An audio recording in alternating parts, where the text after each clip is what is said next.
নওগাঁর মান্দায় ইউনিয়ন ভিত্তিক ফুটবল টুর্নামেন্টের ফাইনাল খেলা অনুষ্ঠিত হয়েছে। শনিবার বিকেলে তেতুলিয়া একতা ক্লাবের উদ্যোগে তেতুলিয়া স্কুল মাঠে এই ফাইনাল খেলা অনুষ্ঠিত হয়।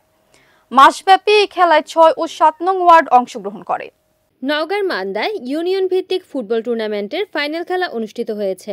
শনিবার বিকেলে তেতুলিয়া একতা ক্লাবের উদ্যোগে তেতুলিয়া স্কুল মাঠে এই ফাইনাল খেলা অনুষ্ঠিত হয়। মাসব্যাপী এই টুর্নামেন্টের ফাইনাল খেলায় ৬ নং ওয়ার্ড ও ৭ নং ওয়ার্ড অংশগ্রহণ করে। পুরো খেলায় গোলশূন্য ড্র থাকায় প্লান্টিক শটে ৪-৫ গোলের ব্যবধানে ৬ নং ওয়ার্ডকে পরাজিত করে ৭ নং ওয়ার্ড চ্যাম্পিয়ন হওয়ার গৌরব অর্জন করে। ফাইনাল খেলাকে কেন্দ্র করে মাঠজুড়ে ছিল খেলোয়াড় ও দর্শকদের উচ্ছ্বাস।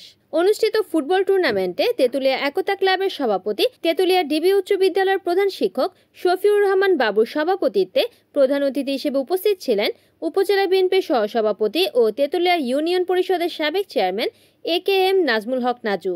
এছাড়াও পুরস্কার বিতরণ অনুষ্ঠানে উপস্থিত ছিলেন তেতুলিয়া ইউনিয়ন বিএনপির সভাপতি রেজাউন নবী হুদা, উপজেলা বিএনপির সদস্য মোশাররফ হোসেন, প্রসাদপুর দলিল লেখক সমিতির সভাপতি রেজাউন নবী চঞ্চল, ইউনিয়ন বিএনপির সহসভাপতি বাচ্চুর রহমান মোল্লা, ইউনিয়ন বিএনপির সাংগঠনিক সম্পাদক গোলাম কিবরিয়া জুয়েল সহ অনেকে। পুরো টুর্নামেন্টের সার্বিক তত্ত্বাবধানের দায়িত্ব পালন করেন মাইনুল ইসলাম, জাকির হোসেন, আব্দুল মতিন সহ তেতুলিয়া একতা ক্লাবের সকল সদস্যবৃন্দ। খেলা শেষে আল আরাফ হাসপাতাল অ্যান্ড ডায়াগনস্টিক সেন্টারের সার্বিক সহযোগিতায় বিজয়ী দলের হাতে পুরস্কার তুলে দেন প্রধান অতিথি, সভাপতি ও অতিথিবৃন্দরা।